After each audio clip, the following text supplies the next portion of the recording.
Madecraft is developing and investing in the next generation of learning content. Learn more at onlymadecraft.com.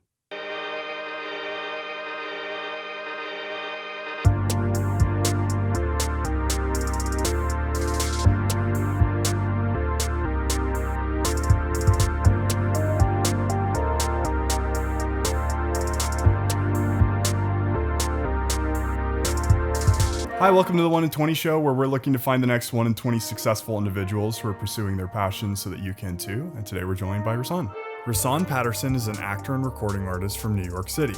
He got his start on the very popular Kids Incorporated on Disney Channel in the 1980s. He followed this up with an incredible career in music. His unique R&B style has wowed countless people worldwide over his amazing 3-decade career. He is a brilliant and insightful human being who has pushed the boundaries of the entertainment business. Welcome to the show. Thank you. Thanks for coming and being a part of this. Thank you for having me. It's really cool. We were kind of just chatting about how it's really interesting, and a cool thing that I have a part of this show is to have people that have a lot of experience come in and speak to that next generation that's coming up. And I think there's a lot of stuff that needs to be kind of unearthed about how to get to those places you want to be in the arts. So with you specifically, I know that you started out in Kids Incorporated on Disney Channel in the 80s. What was that experience like for you at that age, kind of coming up through the trenches in just a new way as a youth, you know? It was a spectacular experience. Coming from New York City originally, I never aspired to be a performer or, anything like that. I just sang in church. Yeah. As a result of my family being talented and singers, full of singers and musicians. And my grandmother would make me sing in church. I didn't want to. My sister coerced me into performing at a talent show in the 4th grade. I didn't really want to. So I've always been supported by family. Yeah. And throughout my career, been supported by managers and people in the industry who have assisted me throughout my career. Yeah. But once I got on Kids Incorporated, it was something I didn't know I needed prior to that happening. Once I got amongst other children who reflected who I was able to see exactly what it was that I possessed. Because there weren't many other children in the Bronx that mirrored me, in that creative way. Right. So, being amongst Fergie and Martika and Mario Lopez and just all of the creative energy, it made me realize that also I could make a career of it. So by the time I was 12, and which was 2 years after I started the show, I realized, oh, okay, you can do this for a living and make money at it. Right. So that's at really that cool. age, I decided that that's what I was going to do. Yeah. So let's kind of talk about, I think something that's kind of interesting is that you had such an early start in TV film, and then you eventually kind of just transitioned over into music. And I think it's kind of interesting that you had such a shoe-in to a huge network in Disney and then kind of transitioned that into music. So what kind of was it something that led you off the path into music? Was it something you wanted to pursue? How did that work? Well, the show consisted of music, dancing, acting. Yeah. You know what I mean? So we got to do it all. And singing came naturally for me. Acting, not so much. When I first got on the set, I had to learn how to act, to do that. Yeah. And dancing, I had to learn to do that better. So music being a part of the show, it was a natural progression after the show to continue down that path. Right. And once I was no longer on that show, I sang backgrounds with one of the co-stars of the show, Martika. And I went on tour with her and sang on her albums. Yeah. And that was deliberate so that I could learn more of what I was going to be up against in the record industry. Yeah. So I wanted to be able to get a taste and a sense of how I needed to prepare myself to deal with all that comes with being in the record industry. Of course. Yeah. Yeah, and something that's really cool, I think, for you is like being able to, I know you got to write Baby for Brandy, and then you obviously got in with MCA, and you've gotten your own label and 6 studio albums and all that stuff. So at what point did it become like, oh, I'm really like, this is really what my calling is? Like, how do I turn music into my entire life? When I realized that it was a calling, I was probably 26. Yeah. And released my second album at that time. After releasing the first one at 23, that was more of something that I needed to do and prove to myself. Right. And to prove to my parents and family that their support and encouragement and nurturing paid off. To give back to my father in a lot of ways, the music and passion that he instilled in me early on. But once I started making my second album, the result of the first album and how people received it, and me becoming more present to the importance and influence that music has, and how it affects people and changes their lives, that's when I started to really awaken to it being a calling. Right. And so in making the second record and every record after that, it's always been a conscious thing of knowing that it's pushing culture forward, that it's assisting people in their lives and sustaining life for many. Really is. Really myself is. too, you know? Yeah. It's very interesting when you look at the entire scale of the arts and you see how much visual media has taken off in the sense of streaming platforms and everything that happens with that. We all know that game is huge. But in a sense, you have all of music, I think, is the most powerful force in the arts because you always have your ears. You don't always have your eyes available, but there's a sense where even just the duration of time that you're able to consume audio and music and interviews and all that stuff is something that will always take precedent over what you have time to watch. And so I think, it's very interesting listening to your records and hearing soul and all of the R&B influence that you put into everything. And I kind of wanted to ask you, what was your experience that kind of led you to pursue that specific genre in expression? Mainly it being an innate part of who I am, being raised in church and singing gospel and having that as a foundation. Yeah, absolutely. The majority of the music that I grew up listening to has always been soul based. Being on the television show, we did all types of music. We did music from the Motown era. We did 50s music. We did music of the day. And it really informed me as a songwriter and has definitely impacted my approach to not only songwriting, but singing and delivering through performance and vocalization. However, through the course of making my albums and growing as an artist and being a fan of any art that's great, any genre of music that I'm drawn to, it always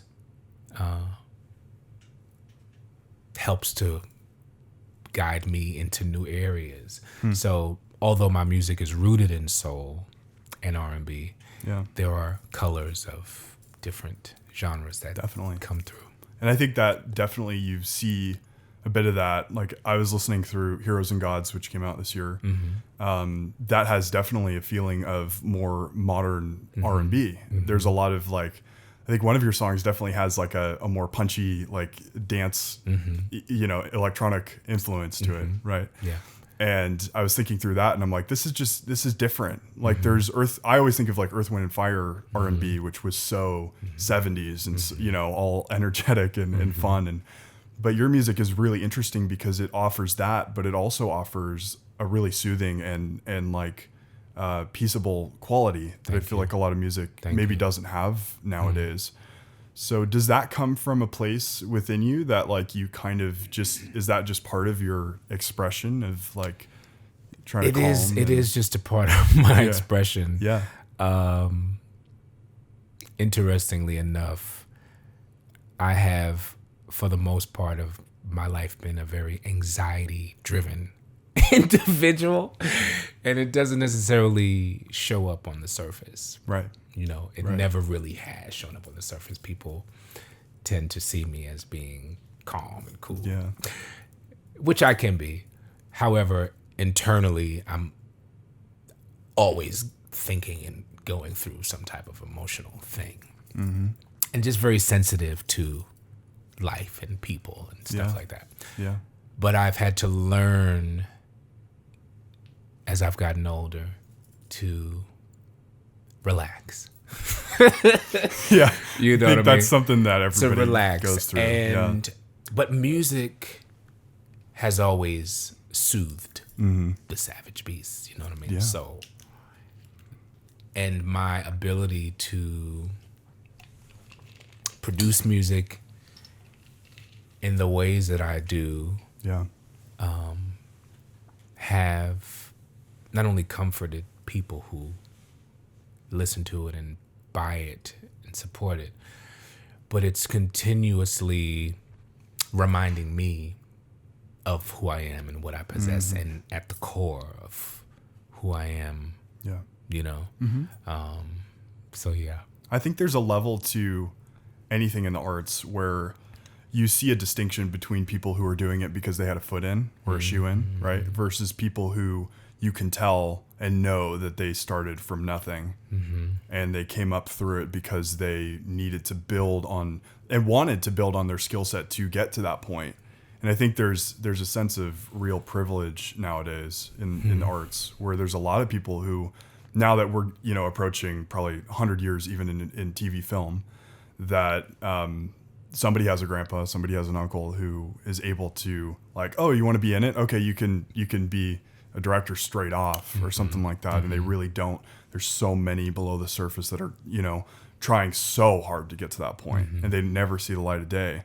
So I'm curious to see kind of what your perspective is on kind of the next generation coming up.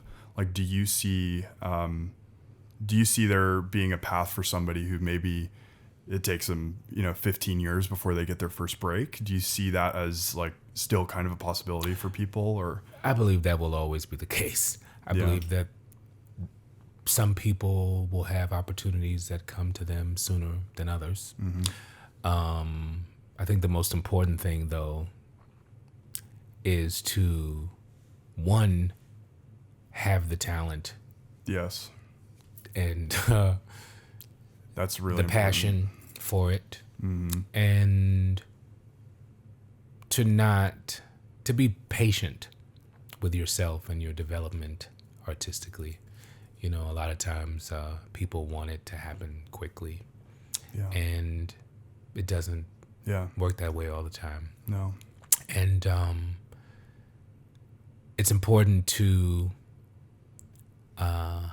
really cultivate your artistry and really have a sense of self and find that part of you that can make a contribution that's different.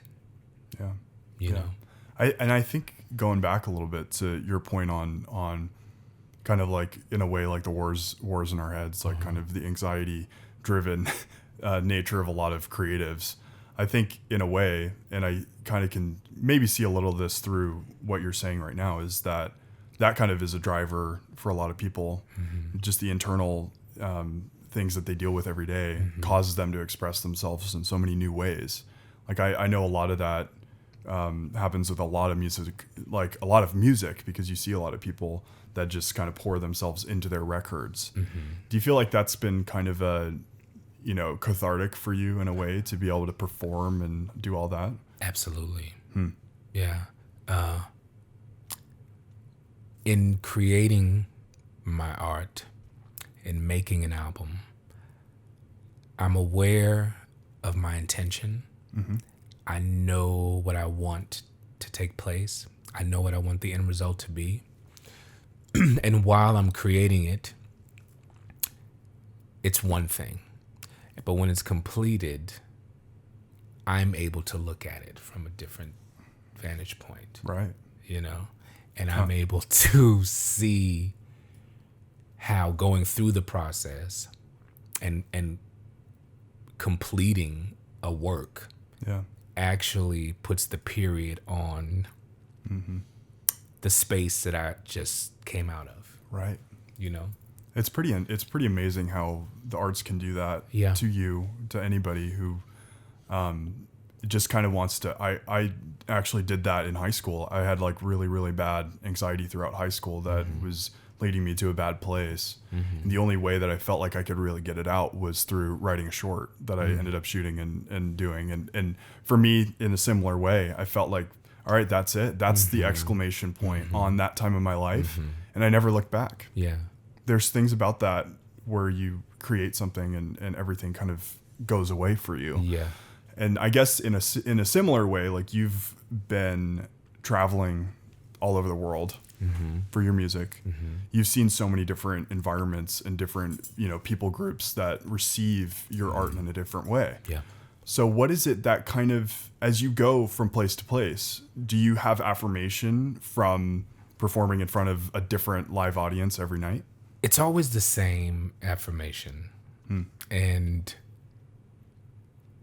the beauty of it is that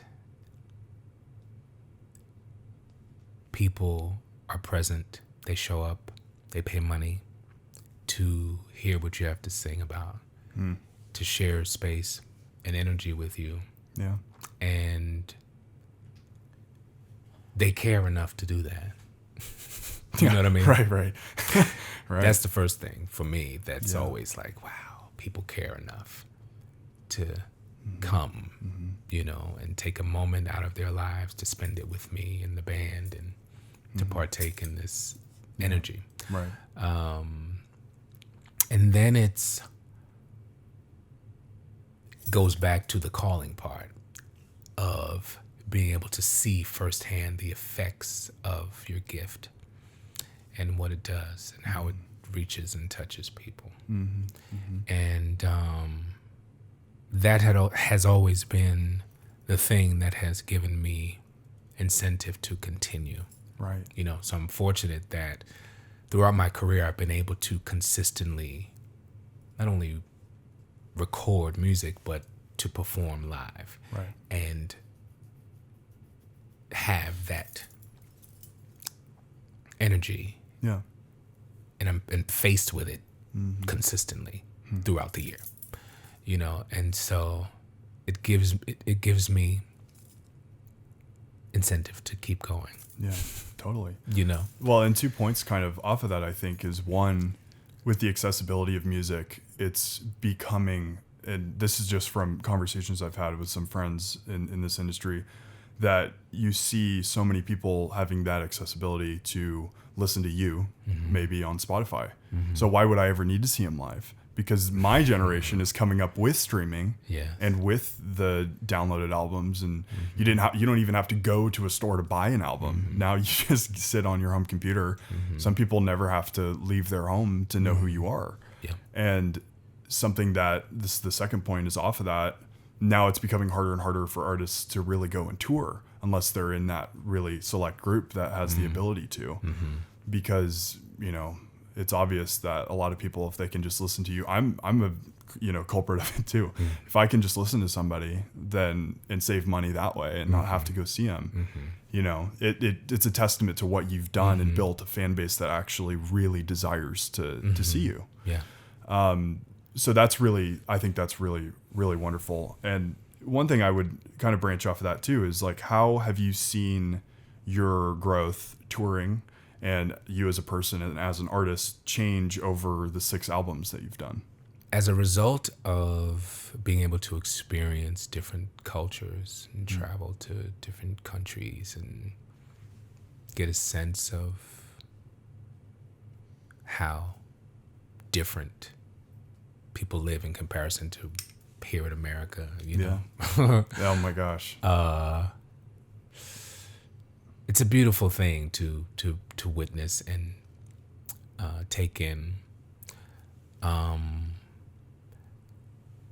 I have grown much more comfortable with receiving the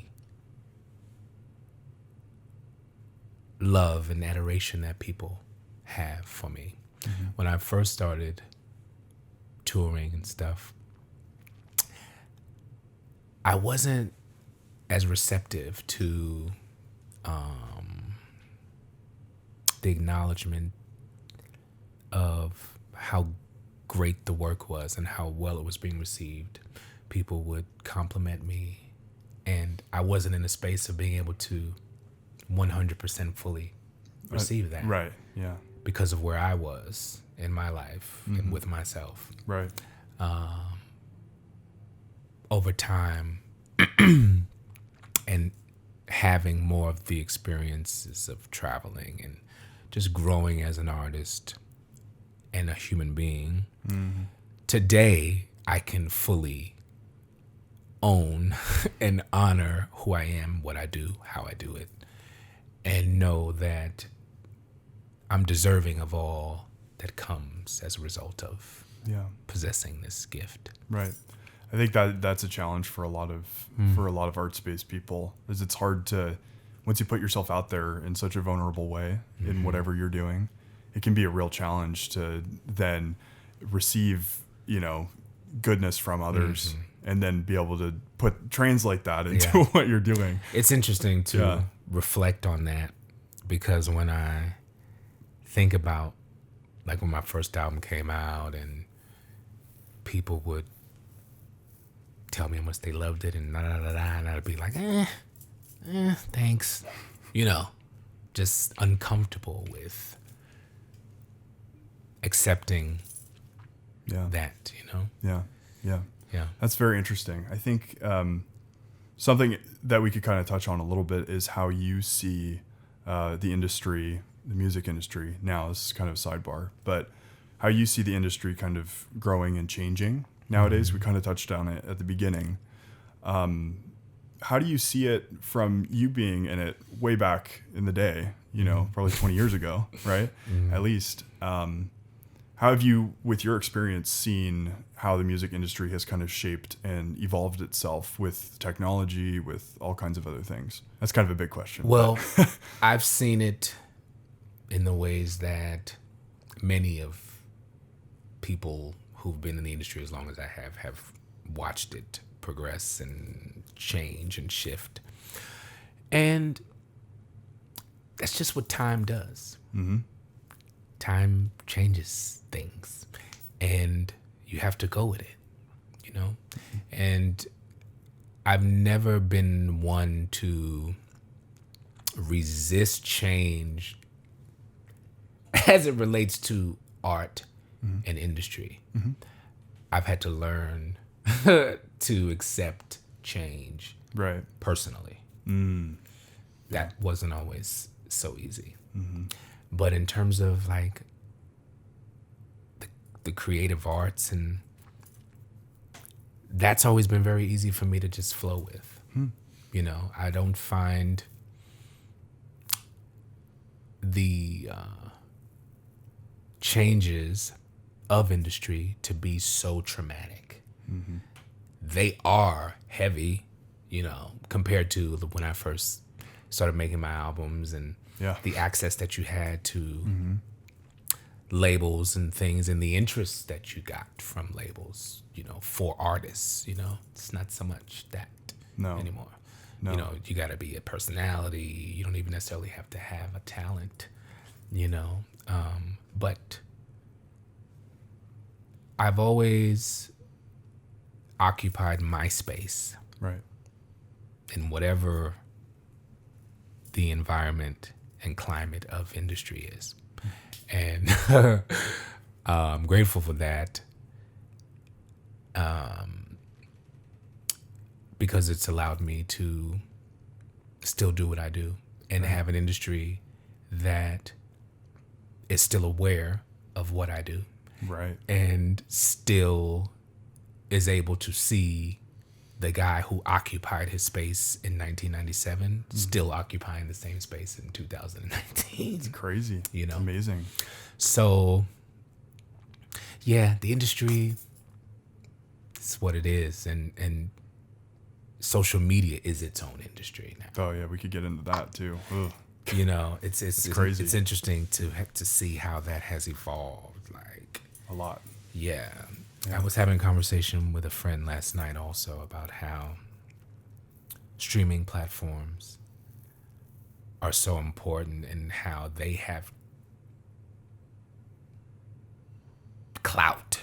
You know what I'm So saying? much. So much, that's kind of equal to what record companies represented years ago. Right. Right. In a not new that they way. don't still Yeah. represent what they do in terms of supporting art and artists and spending money to make artists become who they become. But yeah, it's all changed so much, and ultimately you just got to go with it. Yeah. You can't fight it. Right. You right. know? Definitely. Well, this is a good stopping point for a quick break. So we'll go to a break, have a word from our sponsor, and we'll be back. Hey guys, this episode is sponsored by Madecraft. Madecraft is looking to develop the next generation of leaders through making learning content for platforms like LinkedIn and Facebook. It's a really great tool that you can use to expand on your skill set, kind of like how we talk about on this show, and take your skills to the next level. So be sure to check out their website at onlymadecraft.com and be sure to subscribe to our channel. Thanks for watching. We'll see you soon. All right, we're back. We're back into it. I kind of wanted to we were just talking about it, touch a little bit on a little bit about how social media has changed industry in music, in the arts in general. You were just kind of mentioning how there's, a lot of people who just my generation now doesn't necessarily have the conception of what it was like to go to a record store and buy a record. Because even when I was born in 98, There were record stores. there were record stores. And I mean, I'd get a CD at, like Target even, but that's not even really a thing at all either. I miss those days Yeah. because there was something special about being able to walk into a record store, spend as much time as you wanted to if you weren't in a rush to just go get what you wanted and leave. You could actually walk around and sift through Yeah. different artists and genres, and you could listen to music and decide if you wanted to purchase it or not. But you were able to touch and feel, and it's very different now to just click on it and listen to 30 seconds. And it's just not the same. Yeah. There was something so beautiful about, and this is what we're losing now a little bit, is there was something so beautiful about having a physical copy or shooting on film, and you'll never lose it. Like, I mean, I don't think you'll ever lose it with how the internet's evolved, but in a sense, you still have that feeling that all of this is digital right now that we're doing. All of it's digital. Yeah. And there's no physical. and disposable. Yes. Very. Yeah. And it's a little bit alarming when you really think about it. Like, it's trustworthy and safe. But, I mean, I even thinking back a little bit to just how when synths were created in the 70s and they had all of the different channels that they were unplugging, plugging back things in to create new sounds. And now that's all on any computer that you buy. You can do exactly which is a what great they did. thing. It's great. It's a good thing also in that way. Yeah. The digital age and the benefits of learning Right. through computers where you don't have to necessarily go to school for it. Right. You know what I mean? Right. That's pretty amazing. You know, in terms of even being a filmmaker and producing music now, you can do all those things on an iPad on your phone, It's cool. which is wonderful.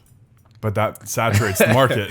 It does. Yeah. It's wonderful creatively to Right. be able to learn in that manner. Right. And then to immediately produce something, Yeah. you know, to Right. make art immediately, you know, that's a great thing. And that kind of ties in, I think, with social media is the immediacy of everything that you do. Yeah. Everything is, I've been challenging myself too as I've kind of grown up through it, because Instagram and all that came out when I was like 11. So I've known it for 10 years. How does that happen? I can't believe it's already been that many years, but there's so much of, I see so much of my life has been not influenced by, but has been run alongside of that, this now culture that we've built, which is, I don't think it's neither good nor bad. I think it's just kind of what it is. And, you know, now you see all of a sudden so many people losing themselves in it. Yeah. I know a lot of people in my generation have, and they've kind of sold themselves to it. And I think what you had kind of, your generation, even just above us, had the ability to still, like you said, you had the ability to grow up in a household where maybe you just had TV or you didn't have, you know, that's why your appearance on Disney Channel so young was such a big deal back then, because you didn't have streaming, you didn't have all this stuff. So when you made a network thing happen, People came it was home amazing. from school and watched television after they did homework versus being on their phones. Right. Yeah. Yeah, it's created a culture of instead of, Yeah. you know, out. And so I think it's important kind of like this to really sit down with somebody and really talk through what it takes to take that next step, to be able to pursue what you want to pursue, because I think people are lost in it now that have their eyes on the screen, who aren't creating those actual physical connections with people. And so I'm kind of interested how you perceive kind of like, I don't know if you have any thoughts toward this, but kind of the direction of like social media, like where is it going? Why are we so enthralled by it? I don't know where it's going. I believe that it's entertaining. I believe that it's a platform that in a lot of ways sparks creativity for people that never knew they had it. Right. You know, even if it is taking selfies or taking pictures of food or taking pictures of whatever you think is beautiful or Right. that you want to share. Right. It sparks that for a lot of people. And I've seen that.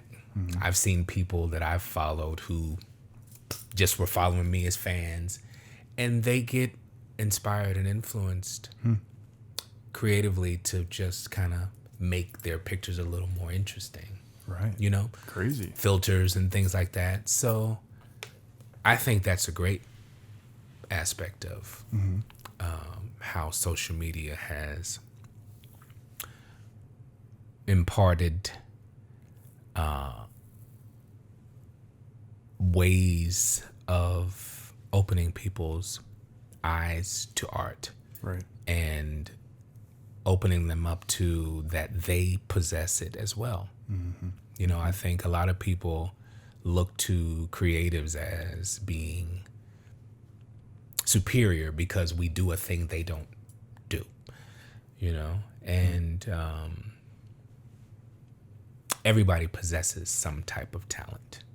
And when you hone in on it and exercise it and grow in it, you get better at it, you know? Mm-hmm.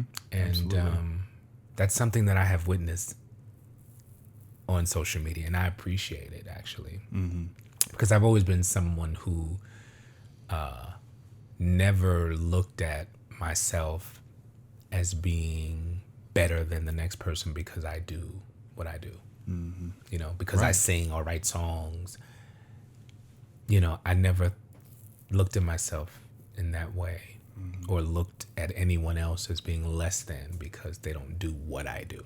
Right. But I've just always been a firm believer that we all have it in us to do something great and creative. Right. We just got to find it. Find what it is. Mm-hmm. Yeah. That's very interesting, because there is kind of a negative nature to icons that we set, right, in society, in the sense that we kind of think they're otherworldly. I think they are for their talent, but at the end of the day, everybody's a human who's living their life.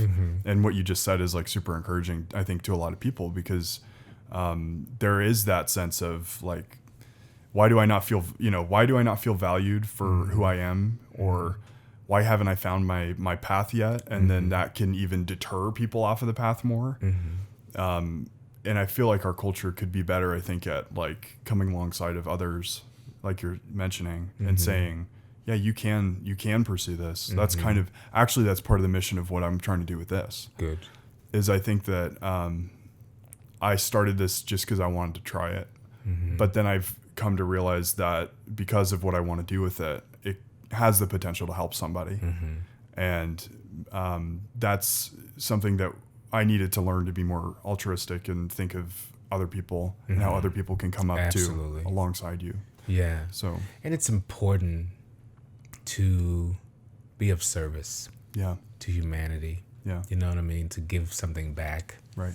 And it's a beautiful thing when you can discover within yourself the potential that you have, right, to do what it is that you dream of, or an idea that you have, and then you pursue it and start to execute it, and then you start to see and feel the results that can come from it. Yeah.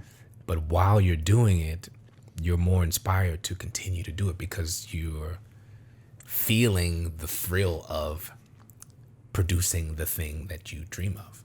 Right. You know what I'm saying? Right. And when you finally finish that first song that you wanted to write or produce in the track, or that short film that you wanted to do that ended up being 2 minutes, like you get to see the work and you get to bask in the joy of completing something like that. You know what I mean? And what a great feeling it is. It's a great feeling. Yeah. Yeah. And it is inspiring for others to know that if you can do it, they can do it too. Right. Right. That's very, very, very good. Well, I'll give you like kind of a little bit of time to just kind of talk about your new album, just a bit, and just kind of, what is kind of your direction with it? Like, do you have a tour coming up? Do you have what's going on with it? Since its release, I've been promoting it and doing concerts in support of it. Cool. And was in Europe in June, and awesome, traveling around the United States doing shows, and going to South Africa next week to perform. Amazing. For 2 shows there, and then back to the States to do more shows, and then to Cancun to perform. Yeah. So it's been great to support the record and gradually see people respond to it. And the album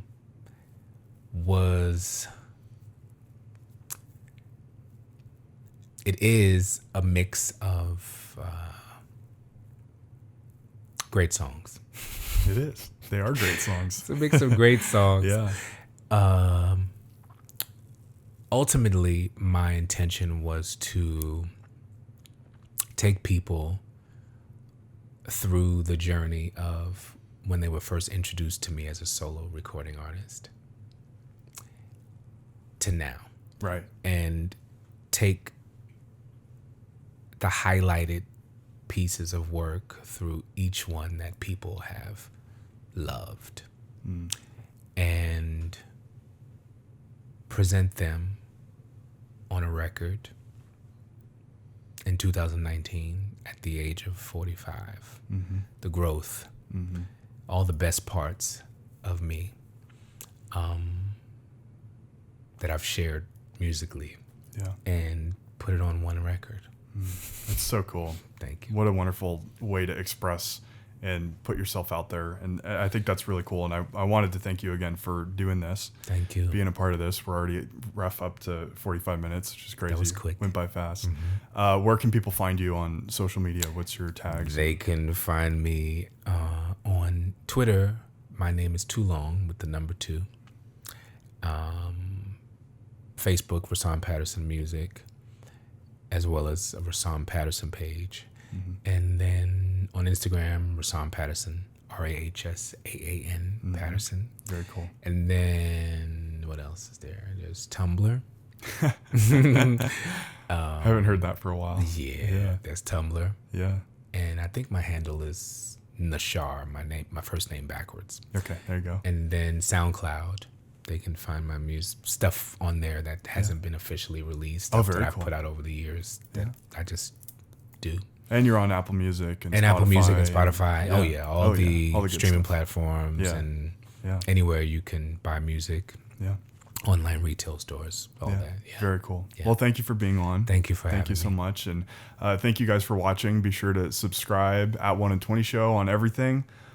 This, I think, is episode 49 or 50, which is great. It's been a real fun journey, and I'm glad you got to kind of land that pivotal spot for us. I'm glad to that be here. Turning point. So thank you guys for supporting this, for being a part of what we're doing, as this has kind of grown into what was, in a sense, my case study for figuring out how to monetize the arts has become something that's a little more full circle. And I'm happy to keep bringing you people that hopefully, inspire you to take that next step and pursue what you want to pursue.